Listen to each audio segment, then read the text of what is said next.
하나님 말씀을 보겠습니다. 사무엘상 28장 3절에서 19절까지의 말씀을 보겠습니다. 구약성경 457페이지에 있는 말씀, 사무엘상 28장 3절에서 19절까지의 말씀을 저와 여러분 한 절씩 교독해 읽겠습니다. 제가 먼저 사무엘상 28장 3절을 읽겠습니다. 사무엘이 죽었으므로 온 이스라엘이 그를 두고 슬피 울며 그의 고향 라마에 장사하였고 사울은 신접한 자와 박수를 그 땅에서 쫓아내었더라.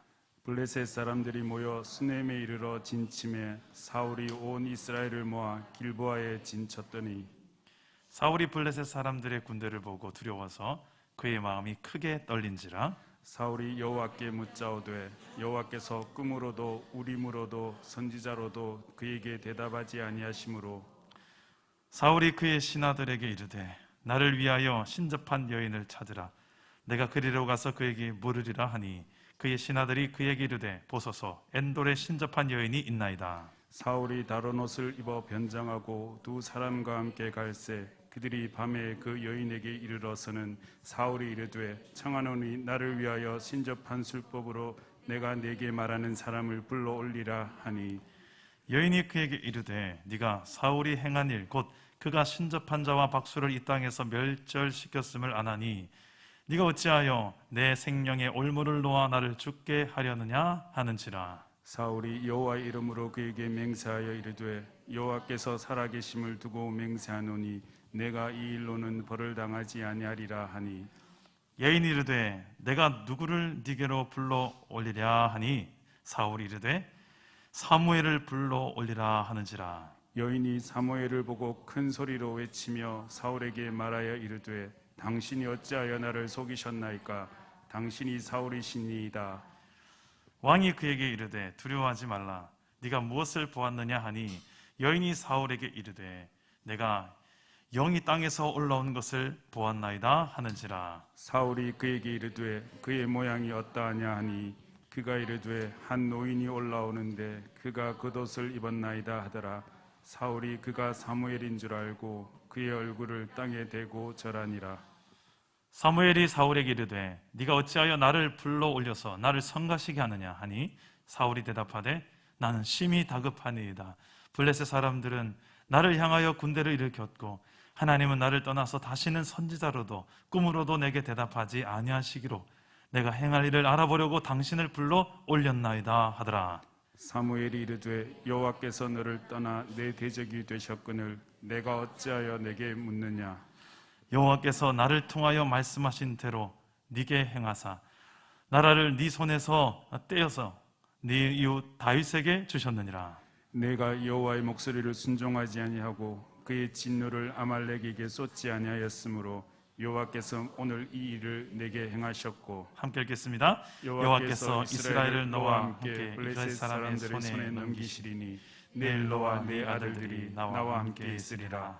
여호와께서 또 이스라엘 군대를 블레셋 사람들의 손에 넘기시리라 하는지라. 아멘. 할렐루야. 오늘도 말씀으로 찾아오시는 주님 만나기를 축복합니다. 이스라엘에 있어서 참 안타까운 소식이 들려옵니다. 이스라엘의 가장 영적인 스승, 그 당시에 가장 영적인 우리의 모델이 되는 좋은 지도자 사무엘이 죽습니다. 사무엘은 이스라엘의 전무후무한 존재였죠. 제사장이기도 하고 선지자이기도 하고 또 사사, 이스라엘의 위기 가운데 지켜내었던 사사이기도 합니다. 그는 기도로서 나라를 지켜냈던 기도의 사람이었습니다. 이스라엘의 영적 어른이었어요. 이스라엘의 첫째 왕 사울도 사무엘이 기름 부어 세워졌습니다. 그리고 둘째 왕 다윗에게도 기름 부은 선지자, 하나님은 그렇게 귀하게 한 시대에 사무엘을 귀하게 쓰셨습니다. 사무엘은 이 이스라엘에 있어서 가장 특별한 존재, 또 사울 왕에게 있어서도 특별한 존재요, 다윗에게 있어서도 특별한 존재였습니다. 이런 특별한 존재의 죽음은 그 나라의 큰 아픔과 슬픔이었을 것이고 큰 변화를 예상할 수 있었을 것입니다. 이스라엘을 밝히는 큰 별 하나가 지금 떨어진 것입니다. 그런데 그런 상황 속에서 오늘 말씀에 어떤 일이 벌어집니까? 블레셋 사람들이 이 타이밍을 놓치지 않고 이스라엘을 쳐들어옵니다. 항상 우리의 원수 마귀는, 우리를 넘어뜨리기 기뻐하는 원수 마귀는 우리가 연약한 타이밍을 기가 막히게 알고 있죠. 그 타이밍을 절대 놓치지 않습니다. 이스라엘이 언제보다 어느 때보다 연약한 타이밍을 놓치지 않는 이 이방의 블레셋 군대가 쳐들어온 것입니다. 지금 사울에게는 옆에 용맹스러운 군대 장관이었던 다윗도 없습니다. 그가 의지할 만한 영적 지도자 사무엘도 죽었습니다. 달랑 남은 것은 사울 그리고 연약한 이스라엘밖에 없습니다. 두렵습니다. 많이 두려웠을 거예요. 그런 상황 속에서 사울은 마지못해 이제 하나님을 찾습니다. 하나님을 찾는데 그의 심정은 5절 말씀에 보니 사울이 블레셋 사람들의 군대를 보고 두려워서 그의 마음이 크게 떨린지라. 지금 이 위기의 상황을 모면하기 위해서 하나님을 찾는데요, 6절 말씀을 보니까 함께 6절 말씀 보겠습니다. 시작. 사울이 여호와께 묻자오되 여호와께서 꿈으로도 우림으로도 선지자로도 그에게 대답하지 아니하심으로. 자, 이 꿈, 우림, 이 제사장을 통해서죠, 우림 그리고 선지자를 통해서 정상적인 방법으로 하나님을 찾았으나 하나님의 응답은 없습니다. 하나님께서 침묵하시는 거예요. 오늘날 우리 인생 가운데서도 이와 같은 때가 있지 않습니까? 큰 위기는 닥쳤는데 내 주변에 나를 도와줄 사람이 없을 때, 그리고 내 능력만으로는 이 문제를 해결하기에 너무 터무니없이 나는 약하고 이 문제는 크게 느껴질 때, 그래서 하나님을 찾았는데 문제는 하나님이 침묵하실 때, 내 인생의 문제 앞에 하나님의 침묵을 혹시 경험하신 분 있습니까? 하루도 아니고 이틀도 아니고 1년도 아니고 수년 동안 침묵을 경험하신 분 있으십니까? 어떻게 해야 될까요? 내 인생에서도 사울처럼 지금 두렵고 답답한 이런 상황이 닥쳐온다면, 아니 이미 지금 내가 그런 상황이라면 내가 어떻게 하면 좋을까요? 첫째로 따라서 합시다. 원인을 찾아야 한다. 원인을 찾아야 한다. 원인이 뭘까요? 사울은 지금 이런 상황에서 이 질문을 해야 됩니다. 원인은 사울의 죄 때문이었습니다. 그의 교만함으로 하나님 말씀에 순종하지 않았던 죄 때문이었습니다. 그가 교만함으로 하나님이 왕이 아니라 이제는 내가 왕이지, 내가 주인이지, 자기 중심적으로 이스라엘을 내 나라, 내 나발이 내 거, 그런 사울의 교만함의 결국이었습니다. 사울은 이미 선지자 사무엘을 통해서 이 원인을 정확하게 2번이나 들었었어요. 사무엘상 13장과 15장에서 사무엘은 알았어요. 사울은 알았어요. 사울은 정답을 몰라서가 아닙니다. 정답은 들었으나 정답을 받아들이지 않고 있을 뿐입니다.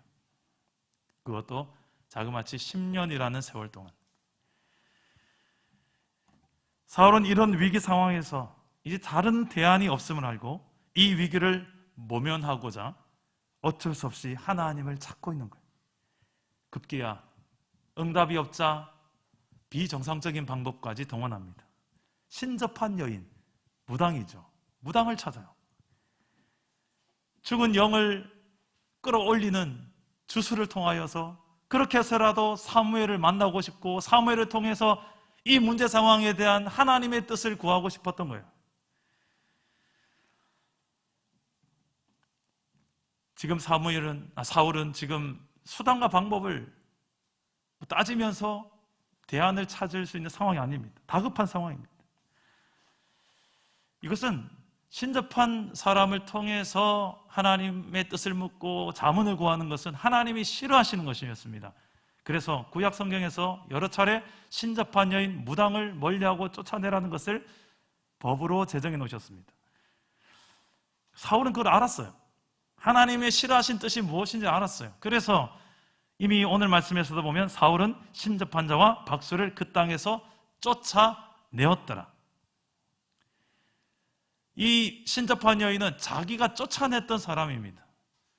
자신이 쫓아냈던 무당인데도 그럼에도 불구하고 사울은 지금 워낙 상황이 다급하니 아무리 하나님을 찾아도 응답이 없으니 그래서 마지못해 이 방법을 선택하는 거예요. 자신은 위장합니다. 사울인지 모르게 위장해서 신접한 여인 있는 땅으로 아주 먼 곳으로 지금 이동을 해서 찾아갑니다. 그리고 요청합니다. 술법을 사용하여 죽은 사무엘의 영을 풀어 올려달라. 신접한 여인은 처음에는 거절하죠. 이유는 지금 이스라엘 땅에서 술법을 사용했다가는 사울 왕이 금했기 때문에 내 목숨이 위태롭다는 것을 알기 때문에 거절합니다. 그러자 사울은 아무런 벌이 없을 것이다. 내가 아무런 그런 어떤 고발도 하지 않을 것이다. 당신 아무런 벌을 받지 않을 것이니 걱정 말고 이 사무엘을 끌어올리라. 신접한 여인은 사무엘의 영이 나타나자 깜짝 놀랍니다. 자신도 놀랍니다. 사무엘은 이렇게 나타나서 말하죠. 네가 어찌하여 나를 불러올려 나를 성가시게 하느냐. 사울은 지금 블레셋 군대의 침략 때문에 하나님을 찾았지만 하나님은 응답하지 않고 그래서 내가 여기까지 와서 당신을 찾은 것입니다. 그래서 사무엘은 사울이 이 지경이 된 원인을 다시 한 번 더 확인시켜 줍니다. 우리 다 같이 18절 말씀을 함께 읽어보겠습니다. 시작. 네가 여호와의 목소리를 순종하지 아니하고 그의 진노를 아말렉에게 쏟지 아니하였으므로 여호와께서 오늘 이 일을 내게 행하셨고. 네, 사울의 원인은, 이런 상황이 된 원인은 그의 불순종 때문이었습니다. 이 이야기는 이미 사무엘상 13장, 13장과 또 15장에 있었던 이야기를 근거로 합니다. 먼저 우리 13장 14절 우리 한번 다 같이 화면을 보고 한번 읽어보겠습니다. 시작. 지금은 왕의 나라가 길지 못할 것이라. 여호와께서 왕에게 명령하신 바를 왕이 지키지 아니하였으므로 여호와께서 그의 마음에 맞는 사람을 구하여 여호와께서 그를 그의 백성의 지도자로 삼으셨느니라 하고. 아멘. 또 한 번 있습니다. 사무엘상 15장 22절 23절에 보면 아말렉 전투 후에 이 사울의 불순종, 그것을 지적하며 원인을 이야기했었습니다. 우리 한번 읽어봅시다. 22절과 23절입니다. 시작. 사무엘이 이르되 여호와께서 번제와 다른 제사를 그의 목소리를 청종하는 것을 좋아하심같이 좋아하시겠나이까. 순종이 제사보다 낫고 듣는 것이 수장의 기름보다 나으니 이는 거역하는 것은 점치는 죄와 같고 완고한 것은 사신 우상에게 절하는 죄와 같음이라. 왕이 여호와의 말씀을 버렸으므로 여호와께서도 왕을 버려 왕이 되지 못하게 하셨나이다 하니. 사울은 원인을 몰라서가 아니었어요. 이미 들었어요. 두 번이나 알고 있었습니다. 정답이 뭔지 알고 있었습니다. 하지만 정답대로 살기 싫었을 뿐입니다. 사울은 하나님을 이스라엘의 왕으로 여기지 않았던 이 교만한, 목이 곧은 그런 왕의 상태를 유지했었습니다. 그래서 전투의 승리 이후에도 하나님께 영광 돌리기보다는 자신의 기념비를 세우는 왕이었죠. 오늘날 우리의 삶에서도 어떤 큰 문제 앞에서 주위에 누구도 내게 도움을 주지 못할 것 같고 문제는 커 보이고 나는 그 문제 앞에 너무 초라하게 보일 때, 내 인격의 수준으로는 감당해낼 수 없는 어떤 존재를 만났을 때, 내 능력으로는 감당해낼 수 없는 어떤 일을 만났을 때, 문제가 닥쳤을 때, 근데 그때 하나님을 찾았지만 하나님의 응답은 없을 때, 여러분 어떻게 해야 됩니까? 그 원인을 찾아야 되는데 어디서 찾습니까? 이미 하나님이 우리에게 주신 말씀에서 찾으시길 바랍니다. 이 말씀을 폼으로 주신 게 아니에요. 오늘 예배에도 그런 분 없으리라 생각하지만 성경을 안 들고 오신 분들도 혹시 있지 않습니까? 우리 자막으로 참 친절하게 성경 주고 또 스마트폰 열면 또 보이고 갈수록 편해지는 시대는 좋지만 혹여나 높아심에 정말 우리 성경을 너무 편하게 여기고 흔하게 여기고 별것 아닌 것처럼 여기는 우리의 모습이 될까 두려운 마음도 있습니다. 우리가 성경을 정말 소중히 여기시기를 축복합니다. 이미 하나님은 모든 것을 내 인생의 과거, 현재, 미래 모든 문제의 원인과 대안, 이 모든 인생의 교과서와 같은 내용들을 이미 계시해 주셨어요. 놀라운 것은 이 계시된 성경 안에 여기 있는 모든 인생들뿐만 아니라 온 모든 이 땅에 있는 모든 인생들이 내 이야기처럼 계시를 받게 되는 도구로 하나님은 우리에게 계시를 주신 줄 믿습니다.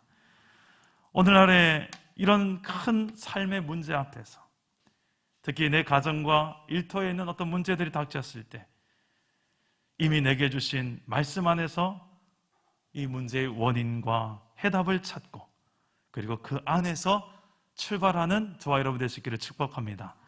자, 원인을 알았다면 다음 무엇을 해야 될까요? 따라합시다. 그 원인이 만약에 죄라면 따라서 합시다. 회개하라. 회개하라.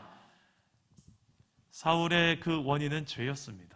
교만이었습니다. 불순종이었습니다. 하나님을 왕으로 여기지 않고 자기가 왕인 줄 착각하며 자기 마음대로 해버렸습니다. 자기 중심적으로 살았어요. 내 힘만 믿고 살았습니다. 내 권력이 있으니까 그거면 될 줄 알았어요. 그러나 지금 사울은 두려워 벌벌 떨고 있습니다. 자신의 한계를 경험하는 순간이 온 것입니다.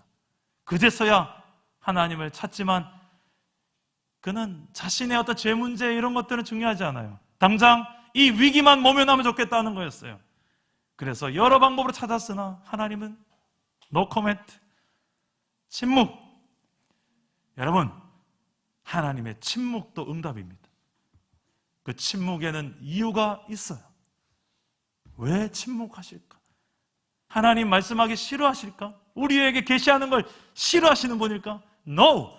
성경을 보세요. 하나님은 어떻게 해서든 계시하고 싶어하는 분이세요. 어떻게 해서든 하나님을 알리고 싶어 하시는 분이세요. 그래서 이렇게 많은 계시와 이렇게 많은 약속들을 주시지 않았겠습니까? 그런데 하나님이 왜 침묵하실까?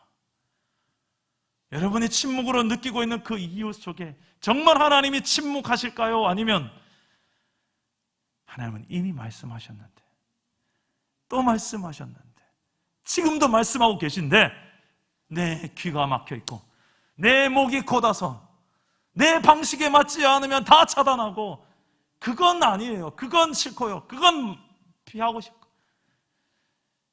내가 요리하고 나를 돋보이게 할 말씀만 요것저것 골라가지고 그런 인스턴트 여러 가지 내가 좋아하는 어떤 그 편식적인 신앙을 하고 있는 내 모습은 아닙니까? 오늘 이 사울은 자신의 원인을 알고 이제 알았다면 회개의 자리로 나아가야 됐었습니다. 이 문제의 상황만 해결하기 급급해서 하나님을 찾는 게 중요한 게 아니라 먼저 이미 내게 말씀하신 그 말씀 앞에 서서 자신을 돌아보고 지금 닥친 이 전쟁의 문제보다 더 큰 문제가 있었구나. 뭐가 문제지? 하나님과 나와의 이 무너진 관계가 더 큰 문제였구나. 내가 불순종했고 내가 교만했고 내가 나 중심적으로 내가 왕인 줄 착각하며 살았구나. 내 마음대로 다 될 줄 알았구나. 깨닫고 돌이키고 하나님 앞에 회개하는 역사가 일어났어야 돼요.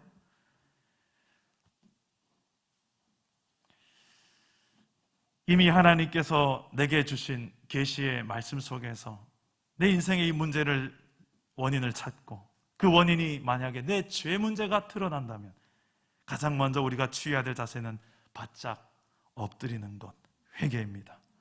곧은 목에 힘을 푸시기 바랍니다.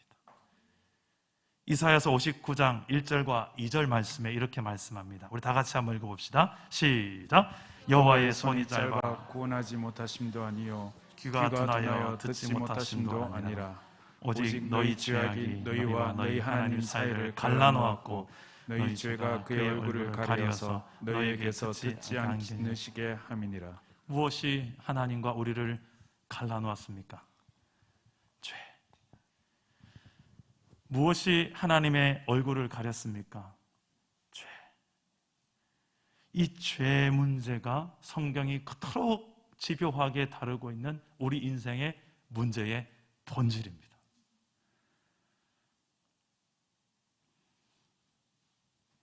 근데 우리는 이 죄 문제를 너무 쉽게 여기는 성향이 있어요. 하나님이 아주 심각하게 다루신 이 죄를 우린 너무 쉽고 가볍게 여기는 성향이 있습니다. 어느 정도 심각하게 여기셨으면 하나님이 이 죄 문제를 해결하기 위해 이 땅에 보내신 예수 그리스도를 죽이는 사형틀을, 그 당시에 최고의 극형을 사형시키는 제도, 십자가에서 죽게 하셨을까? 우리나라 사형 제도 중에 과거에 능지처참이라는 게 있죠. 그 사지를 말에 아주 비참하게 죽이는 과정이 있습니다. 근데 그 당시에 예수님 시대에 가장 비참한 사형 제도가 바로 십자가였어요. 서서히 말려 죽이는 겁니다. 그것도 온 마을 사람들이 다 보이는 곳에 벌거벗겨서 대롱대롱 매달아 놓고 가장 수치스럽고 가장 비참하며 가장 오래 고통을 느끼며 죽어가는 방법, 십자가였어요. 왜 창조주 하나님이 피조물인 인간 앞에서 그 방법밖에 없었을까요? 좀 깔끔하게 죽으면 훨씬 더 영광스럽게 뽀대나게 죽을 텐데. 그런데 하나님은 그게 중요한 게 아니었어요. 이 십자가를 통해서 죄 문제를 해결하는 것도 중요하지만 죄에 대한 하나님의 의지, 하나님의 마음, 죄에 대한 하나님의 태도는 이 정도였어요. 나는 내 아들을 너희들이 그렇게 수치스럽고 부끄러워하고 절대 피하고 싶은 그 십자가에 매달아 죽이리만큼 이 죄 문제가 싫다. 너희는 그렇게 쉽게 타협하는 그 죄일지 모르겠지만 나는 이 정도로 싫다. 그 죄 때문에 너희와 내 사이가 이렇게 갈라지게 됐는데 이 죄가 나는 싫다. 네가 그렇게 일삼고 있는, 즐기고 있는 그 죄가 나는 이렇게 싫다. 오늘도 예수의 십자가는 우리에게 말하고 있습니다. 나는 그 죄가 이렇게 싫다. 그 죄 문제 앞에서 여러분 심각하게 오늘 한번 서볼 수 있기를 주님의 이름으로 축복합니다. 10년이라는 세월 동안에 사울은 성령이 아니라 악령에 이끌려 살았습니다. 다윗이라는 비교 대상이 나타나니까 그가 이렇게 악령에 이끌려 살던 상태에서 당연히 비교의식에 빠지고 시기하고 시험 들고 급기야 그를 죽여버릴 계획까지, 죽이려고 쫓아다니지 않습니까? 다행히 하나님 은혜로 다윗은 죽지 않습니다. 오히려 사울이 다윗을 쫓다가 사울이 죽을 위기가 2번이나 닥치죠. 그러나 다윗은 사울을 죽이지 않습니다. 용서합니다. 왜요? 하나님 때문에.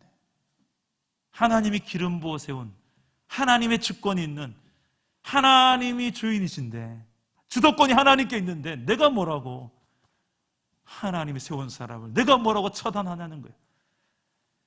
하나님의 주권을 인정할 수 있었고 심판은 그래서 하나님께 맡기고 선으로 악을 이겼던 왕 다윗이었습니다. 이 2번씩이나 죽음으로부터 구원의 은혜를 경험한 사울, 그의 결단 오래가지 않았습니다. 뒤돌아서면 다시금 마음이 변하여 또 다윗을 추격하고 또 다윗을 추격해 왔습니다.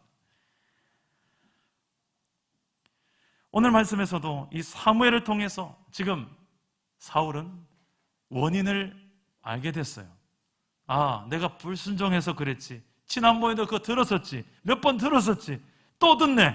이렇게 되면 어떻게 됩니까? 심지어는 그 결과까지 사무엘이 나타나 이야기해 줍니다.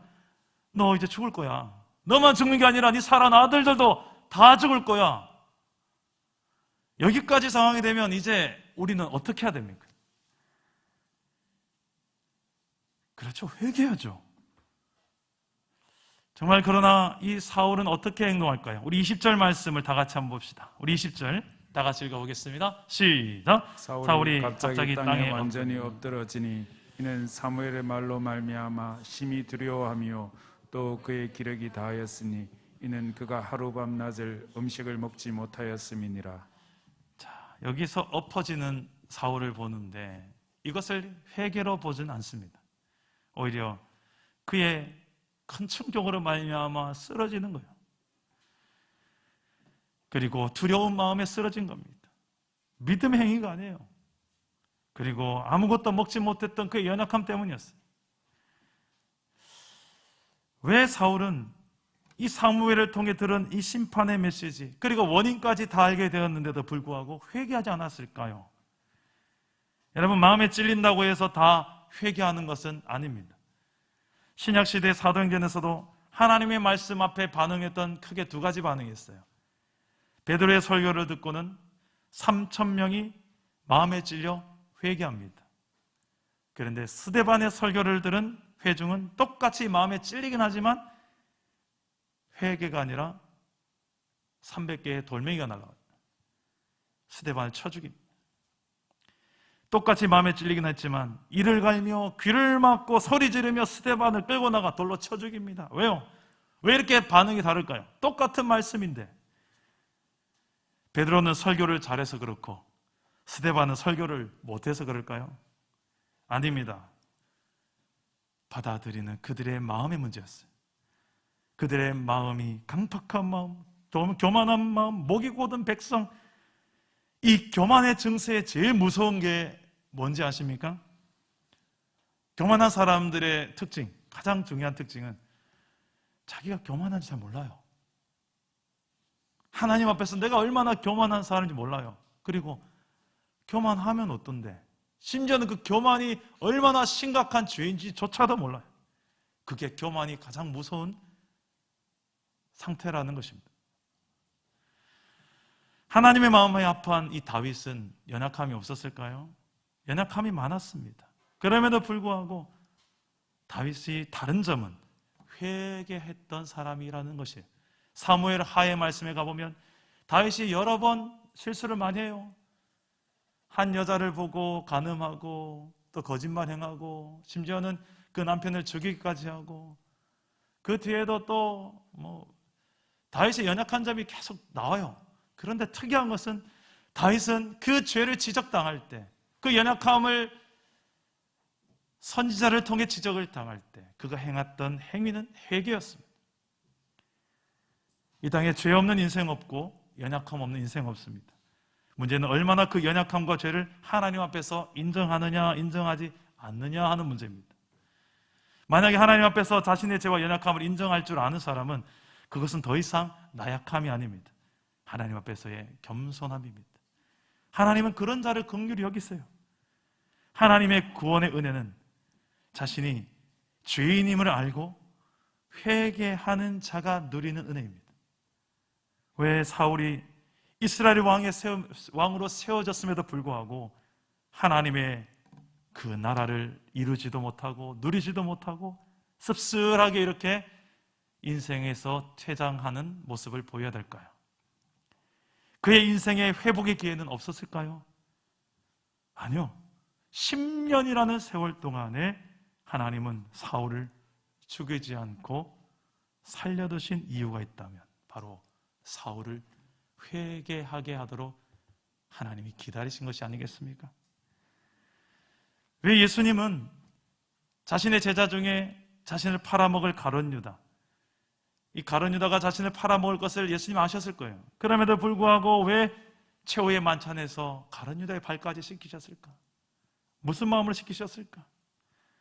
저는 설령 가룟 유다가 예수님을 팔아먹었더라도 훗날에 예수님이 나를 발을 씻기는 장면이 생각이 나서라도 회개하기를 기대하셨기 때문이 아닐까 생각을 해요. 왜 회개하지 않을까요? 우리는 네 가지 정도로 이유를 찾아볼 수 있습니다. 첫째는 자신이 죄인이란 사실이 인정되지 않아서. 아무리 봐도 나는 그렇게 심각한 죄인 안 같거든요. 이게 교만이죠. 하나님 앞에서 안 서봐서 그렇습니다.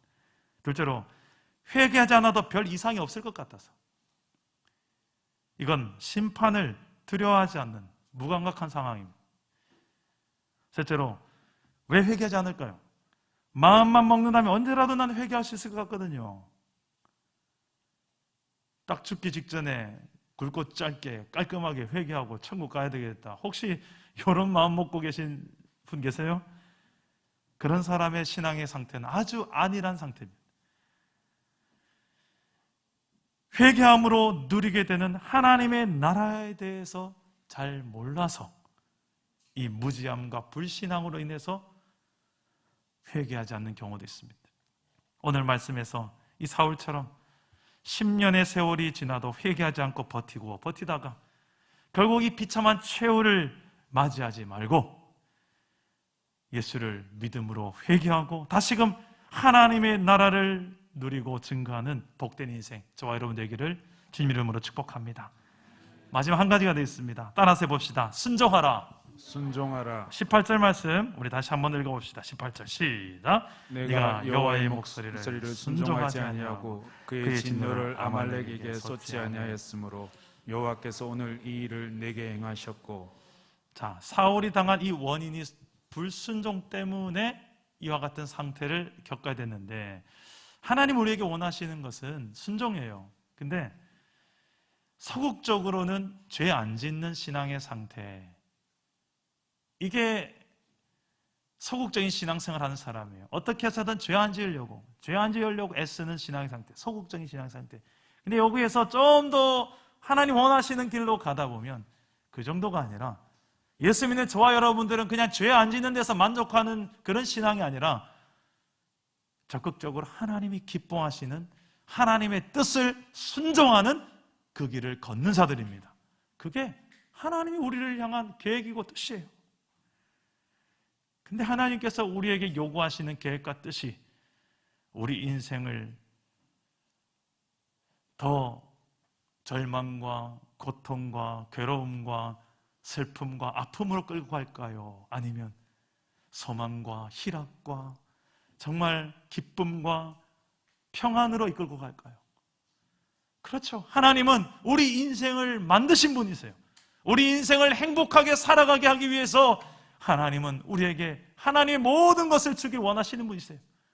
그 하나님께서 우리에게 순종의 길을 제시할 때에는 기쁨으로 받으실 길을 축복합니다. 여러분, 가정의 여러 가지 이야기들을 들을 때마다 저는 다른 원리 원칙이 아니라 이 성경 말씀의 원리 원칙을 따라서 이 가운데로 나아간다면, 이 말씀에서 답을 찾고, 이 말씀에서 원인도 찾고 답도 찾고 마지막은 순종으로 결단한다면 여러분의 삶에 하나님의 나라가 임하게 될 줄 믿습니다. 여러분의 가정과 일터에 하나님의 나라를 누릴 수 있을 줄 믿습니다. 그게 하나님께서 우리 인생을 향한 하나님의 방법이에요. 오늘 말씀의 사울의 순종은 어떻습니까? 사울은 하나님이 금하신 방법이, 하나님을 찾을 때 신접한 사람을 통해 찾는 것이 하나님 금하신 방법이라는 것을 알았어요. 이게 죄라는 것을 알았어요. 그래서 쫓아냈죠. 그러나 다급한 상황이 되니 아닌 줄 알면서도 그 방법까지 선택하는 사울이에요. 여기에서 사울의 이중성을 봅니다. 위선을 봅니다. 겉으로는 하나님의 뜻을 순종한 척하지만 속으로는 은밀하게 불순종하며 죄악의 길을 걷고 있지는 않습니까? 하나님은 우리의 그런 순종을 속지 않습니다. 다급한 상황 속에 진짜 내 진심, 내 본능이 다 드러나는데 사울의 진심은 지금 어떤 방법으로든, 수단과 방법이 중요한 게 아니다. 하나님이 내게 주신, 이미 주셨던 그 말씀, 거기에 별로 대안을 두지 않고 거기에 원인을 두지 않고 또 다른 하나님의 꿈을 구하고 있고 또 다른 어떤 하나님의 내 뜻에 맞는, 내 방식에 맞는 그 메시지가 올 때까지 찾고 있는 이 사울의 모습이 오늘날 이 편식적인 우리의 신앙의 모습을 보여주고 있지는 않습니까? 여러분이 다급할 때 찾는 것은 무엇입니까? 근데 저희 참 궁금한 것이 하나 있죠. 오늘 말씀에 나타난 이 사무엘이 진짜 사무엘일까, 마귀가 속여서 위장한 사무엘일까? 궁금하지 않아요? 참 많은 자료를 찾아봤어요. 많은 신학자들, 주석가들이 여기에 대한 해석이 팽팽해요. 그런데 여기에 대해서 정통파 주석가들이 봤을 때는 가장 널리 보편화되어진 견해는 직접 하나님께서 이 사무엘을 나타날 수 있도록 허용하셨다라는 쪽입니다. 왜 그럴까요? 하나님이 금해놓고 그 금하신 방법을 왜 허용하냐는 말입니다. 이 하나님이 이중적인 분이십니까? 하나님의 뜻을 구하기까지 하는, 지금 하나님께서 금하신 방법으로 하나님의 뜻을 구하는 이 사울 앞에, 이 절박한 이 사울의 상황 앞에, 그리고 이미 수없이 말씀하고 말씀했지만 듣지 않고 깨닫지 않고 회개하지 않는 이 사울 앞에, 어떻게 보면 지금 이 사무엘의 등장은 하나님의 최후 통첩과도 같습니다. 오죽하셨으면, 오죽하셨으면. 성경에 보면 그런 장면이 있었어요. 오죽하셨으면 하나님께서 동물을 통해서 깨닫게 하기도 하고, 오죽하셨으면 하나님께서 일반적인 계시하는 방법도 있지만 하나님께서 허용적으로 오죽하셨으면 이렇게까지 우리에게 계시하시고 찾아오시고 말씀하시고 정신 차리라고. 그런데도 불구하고 사울은 회개하지 않습니다. 여러분, 우리의 신앙의 상태가 이 지경까지 될 때까지 기다리는 어리석은 일을 범치 않기를 간절히 바랍니다. 여러분, 왜 이런 일까지 벌어지게 됐을까요? 그 원인점을 찾아 올라가 보면 어디서부터 출발했습니까? 사울 안에 잘못되어진 예배관이 참 중요했었어요. 첫 이제 시점으로 올라가 보면 사무엘이 드려야 될 그 제사 예배까지 자신이 다급한 상황이 되니 기다리는 사무엘 오지 않으니 먼저 드려버려요. 그게 사울의 상태였어요. 예배는 우리의 신앙의 수준을 보는, 우리의 순종의 수준을 보는 바로미터와 같아요. 예배가, 나의 예배가 지금 건강합니까? 나의 예배가 어떻습니까? 라는 질문 앞에 서 보셔야 돼요. 그냥 예배당 안에서 지금 시간만 때우는 예배자입니까? 아니면 이 예배당 밖에 나가도 동일한 예배자입니까? 여러분, 지금 껍데기만 앉아 계십니까? 진짜 중심에 하나님을 찾고 만나고자 이 자리에 와 계십니까? 사울의 무너진 예배가 그의 여기까지 오게 되는 이 원인점으로 볼 수 있습니다. 우리 사랑담은 교회에서 그토록 강조하는 예배, 그래서 오죽했으면 매일 예배, 매일 사랑, 매일 감사 노트까지 줘가면서 해보세요 하는데, 그럼에도 불구하고 끝까지 버티는 분이 한 분이 계신다는 이야기 들었습니다. 버티지 마시고, 우리가 가만히 보니 예배에서 밀리면 결국 이 지경 돼요. 예배에서 밀리면 하나님과 내가 만나는 그 시간이 예배인데, 이것보다도 내 삶의 우선순위 되고 중요한 게 있으면 내보세요. 이야기해보세요. 여러분의 삶에 이것보다 더 우선 급하고 중요한 일이 있으면 꺼내보세요. 하나님 제끼고 하나님 없어도 이게 더 중요하니까 급한 불부터 꺼봅시다. 항상 이런 식이죠. 이게 더, 지금은 내게 더 소중합니다. 여러분, 저희 가정 요즘 우리 가정 예배를 토요일마다 드리는데 예배 때 참 은혜가 있더라고요. 짧은 시간인데 하나님의 이 선명한 음성을 말씀을 통해 들을 때가 참 많습니다. 어제 저녁에도 아내가 예배 후에 이렇게 이야기를 하더라고요. 이 말씀은 나한테 주는 말씀인 것 같아요, 그러는 거예요. 그러면서 이야기하는데, 노하기를 더디하는 자는 용사보다 낫고 자기의 마음을 다스리는 자는 성을 빼앗는 자보다 나으니라. 그때 제 속에서 아멘 했거든요. 겉으로 아멘 했다가는 또 안 되니까 차마 겉으로는 아멘 못하고 속으로 아멘 하는데, 여러분, 가정 예배 때 해보세요. 그 말씀이 살아 운동력이 있어서 우리 가정을 이렇게 휘어잡으면서 우리 가정 안에 한 사람 한 사람들의 마음의 필요를 말씀으로 찾아오고 만나고 일들이 일어나는 것을 경험해 보셔야죠. 이거 하라고 할 때 한번 해보세요. 순종해 보세요. 진짜 그런 일 일어나나 안 일어나나. 감사 노트 한번 써보세요. 한 명 한 명 돌아가면서 공경이사 엄마, 공경이사 보고 엄마 감사 제목 뭐야? 기도 제목 뭐야? 적어가면서 은혜가 있다니까요. 해보시라니까. 그냥 이런 이벤트로 하는 일이 아니라는 것을 좀 믿어주세요. 그만큼 예배보다 더 중요한 것이 우리 인생에 뭐가 있냐는 거예요.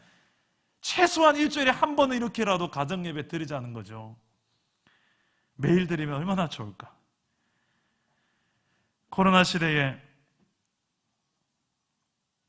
신앙의 옥석이 가려지는 것 같아요. 좀 피곤하면 대면 예배보다는 온라인 예배를 선택하기 쉬운 시대가 되었고, 온라인 예배도 처음에는 한 목사님을 통해서 내 신앙을 제대로 내 공동체와 이런 공동체성이 있는 그 예배를 듣다가도 이제 조금 좀 식상하고 질리니까 이제 다른 밥을 먹어볼까 싶어서 여러 다른 채널을 찾다가 마치 유튜브 뷔페를 차려놓은 것 같아요. 유튜브 가보면 오만 때만 좋은 설교자들이 다 설교하니까 이제 이근준 목사 같은 이런 그냥 평범한 이런 설교를 듣다 보면 그냥 성경 말씀만 그냥 이야기하는 이런 설교 듣다 보면 때로는 좀 새로운 거, 좀 짜릿한 걸 찾고 싶지 않겠습니까? 그러다 보니 조금 피곤할 때는 오늘 좀 쉬지 건너뛸 때도 혹시 있지 않은지 잘 모르겠습니다. 참 이 코로나 시대에 우리의 신앙의 현 주소를, 얼마나 내 신앙의 현 주소가 얼마나 바로 서 있는지를 체크하는 바로미터는 예배예요. 여러분 정말 아무도 보이지 않는 그 순간에 제대로 예배하십니까? 온라인으로 예배할 때, 지금 온라인 예배하시는 성도님도 계실 텐데 지금 진짜 하나님을 예배하고 계십니까? 오늘 말씀에 사울은 그 원인이 하나님 앞에 순종하지 않고, 심지어는 그 문제에 대한 원인도 지적당했지만 회개하지 않게 될 정도로 강팍한 마음, 교만한 마음, 위선적인 마음, 자기 중심성에서 딱 매여있는 이 상태에서 그냥 주저앉아버리고 말아버리는 그의 이 무너지는 상태가 되기까지 그 원인으로 가보니 그의 잘못되어진 예배에 관해서 하나님과 나 사이의 관계에 있어서 문제가 있었다는 것, 오늘 사무엘상의 말씀 속에서 우리는 찾을 수가 있습니다. 오늘 말씀을 한번 정리해 보겠습니다. 내 삶에도 이 사울과 같이 두려운 문제가 생길 때가 옵니다. 내 힘으로는 이 문제를 감당해내기 힘듭니다. 하나님을 찾아도 하나님이 침묵하시는 것처럼 느껴질 때가 있습니다. 어떻게 해야 됩니까? 원인이 무엇인가를 찾아야 되죠. 어디에서요? 하나님의 이미 내게 주신 말씀 안에서. 우리 성경 일독, 우리 사랑담은 교회 하고 있는데 하세요. 일독하다가 말씀이 어느 날 꿈틀하면서 내 심장에 파고 들어오는 날이 있을 거예요. 이거 나를 향한 말씀이구나. 내 이야기네. 성경 일독 꼭 함께 공동체가 갈 때 같이 입에서 떠나지 말고 같이 하세요. 만약에 그렇게 말씀에서 내 인생의 문제의 원인이 죄라는 것이 드러났을 때 어떻게 해야 됩니까? 회개해야 됩니다. 이를 위하여서 2021년 전에 예수님이 이 땅에 오신 것입니다. 여러분과 저의 죄 문제 해결하시려고 그의 십자가와 부활이 필요했던 것입니다. 회개하시길 바랍니다. 회개하는 자에게 하나님은 긍휼을 베푸시고 하나님과의 무너진 관계를 회복하게 하시는 놀라운 은혜가 있을 줄 믿습니다. 마지막으로 순종하시기 바랍니다. 단지 소극적으로 죄 안 짓는 데서 만족한 신앙 말고 적극적으로 하나님이 원하시는 기뻐하신 뜻을 찾고 행하는, 순종해낼 줄 아는 제자, 자녀, 백성, 저와 여러분 되시기를 축복합니다. 오늘 말씀을 생각하면서 우리 함께 찬양하고 기도합시다. 주님 말씀하시면 내가 나아가리다. 주님 말씀하시면 내가 나아가리라. 주님 뜻이 아니면 내가 멈춰서리라. 나의 가고 서는 것 주님 뜻에 있으니 오 주님 나를 이끄소서. 주님 말씀하시면 내가 나아가리라. 주님 뜻이 아니면 내가 멈춰서리라. 나의 가고 서는 곳 주님 뜻에 있으니 오 주님 나를 이끄소서. 뜻하신 그곳에 나를 뜻하신 그곳에 나 있기 원합니다. 이끄시는 대로 순종하며 살리니 연약한 내 영혼 도하여 일하소서. 주님 나라와 그 뜻을 위하여 뜻하신 그곳에 나 있기 원합니다. 이끄시는 대로 순종하며 살리니 연약한 내 영혼 도하여 일하소서. 주님 나라와 그 뜻을 위하여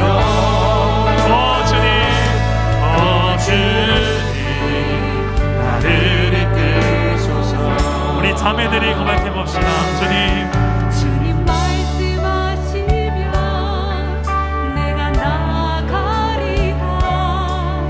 주님 뜻이 아니면 내가 멈춰서리라. 나의 가고 서는 곳 주님 뜻에 있으니 오 주님 나를 이끄소서. 우리 형제들이 고백해봅시다. 주님 말씀하시면 내가 나아가리라. 주님 뜻이 아니면 내가 멈춰서리라. 나의 가고 서는 것 주님 뜻에 있으니 오 주님 나를 믿음으로 고백합시다. 우리 다같이 뜻하신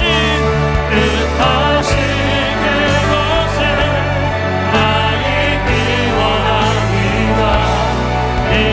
이끄시는 대로 순종하며 살리니 연약한 내 영혼 도하여 일하소서.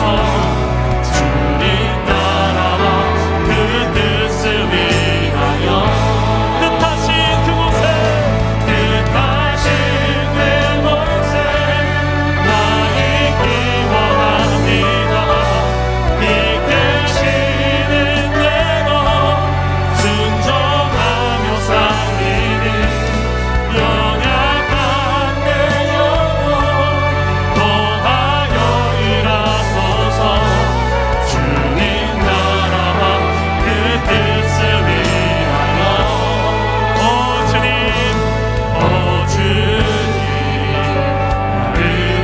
오 주님 나를 이끄소서. 오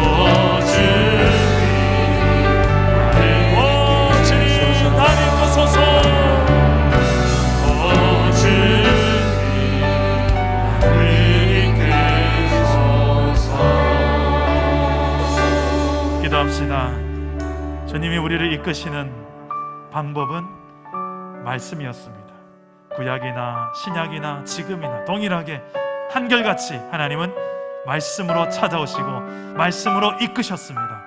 그래서 다윗은 그렇게 고백합니다. 주 말씀은 내 발의 등불과 같다고. 우리 한 걸음 한 걸음 걸어가는 모든 발걸음의 등불과 같은 역할을 하나님의 말씀이 한다고 이미 우리에게 말씀하셨습니다. 그 말씀 속에 모든 원인이 있고 모든 과정이 있고 모든 해답이 있습니다. 오늘날 우리가 정답을 몰라서라기보다는 정답을 알면서도 행하지 않는, 순종하지 않는 죄가 있지 않는지 돌아봅시다. 그리고 성령께서 이 시간에 지적하는 죄가 있다면 내 가정의 문제, 내 일터의 문제, 내 인생의 문제 앞에서 하나님 말씀 앞에 내 문제를, 원인을 물어보니 내 안에 죄 문제가 드러난다면 회개하시기 바랍니다. 주님의 십자가 앞으로 가져나가시기 바랍니다. 믿음으로 하나님의 용서와 긍휼을 구하며 하나님 앞에 나아가시기 바랍니다. 하나님 불쌍히 여겨주라고, 하나님 회복을 달라고. 분명히 거기서부터 출발되어지는 하나님의 나라가 있을 것입니다. 하나님의 나라를 누리게 될 것입니다. 여러분, 이 시간에 믿음을 담아서 기도하실 때에 저를 따라 기도하겠습니다. 주여 은혜를 주옵소서. 주여 회복을 주옵소서. 주여 순종케 하옵소서. 기도합니다. 내 아버지여, 주님의 손이 필요합니다. 주님의 말씀을 붙들고 나아갑니다. 이번에 하나님 아버지 행하시는 길이라며 나아갑니다. 뜻하신 그곳에 내가 있기를 원합니다. 연약한 우리의 모습들, 그럼에도 불구하고 내게 찾아오시고, 그럼에도 불구하고 우리 인생 가운데 찾아오셔서 또 한 번 계시하시고 또 한 번 말씀하시고 우리 인생의 회개의 길을 열어주시는 하나님 아버지요, 우리가 주님의 그 위대하신 사랑 앞에 하나님 내게 주신 이 회개의 기회를 놓치지 말게 하시고 회개하게 하시고 주 예수를 나의 그대로 믿고 나의 왕이요 내 인생의 주인으로 삼고 살아가는 주의 백성들 되게 하여 주옵소서. 두렵고 떨리는 마음이 있습니다. 내 인생에 닥친 이 문제는 나를 죽이려 하고 나를 넘어뜨리기 원한 저 어둠의 권세들 앞에 우리가 하나님을 무력하게 넘어지지 말게 하시고 성령으로 친히 하나님 우리와 함께 하시면서 하나님의 능력을 의지하며 승리하는 법을 배우게 하여 주옵소서. 주님, 주님, 내 인생에 이렇게 은혜를 허락하여 주옵소서. 성령이여, 살아계신 하나님, 우리 인생 가운데서 이 두려운 문제 앞에 섰을 때 이미 내게 말씀하신 그 계시의 말씀 앞에 서게 하시고 원인을 찾게 하시고 또 회개할 것 있다면 회개하게 하시고 순종해야 될 것이 있다면 미루지 말고 순종할 수 있는 은혜가 우리의 삶에 있게 하옵소서. 그리하여 우리의 가정과 일터와 내 인생의 미래 앞에 놀라운 하나님의 나라가 임하는 것을 체험하게 하옵소서. 하나님 나라를 누리며 증거하는 인생이 되게 하여 주옵소서. 그러기를 소망하옵고 예수님 이름으로 기도드립니다. 아멘. 할렐루야. 우리 옆 사람과 이렇게 한번 축복하면서 인사합시다. 하나님의 나라를 꿈꿉시다. 네, 우리 하나님 앞에 이 시간 예물을 드리는 시간입니다. 준비한 예물 드리기 전에 먼저 기도하고 예물을 드리겠습니다. 하나님, 우리의 마음을 담은 예물을 준비하였습니다. 우리의 믿음을 담고 우리의 중심을 담았습니다.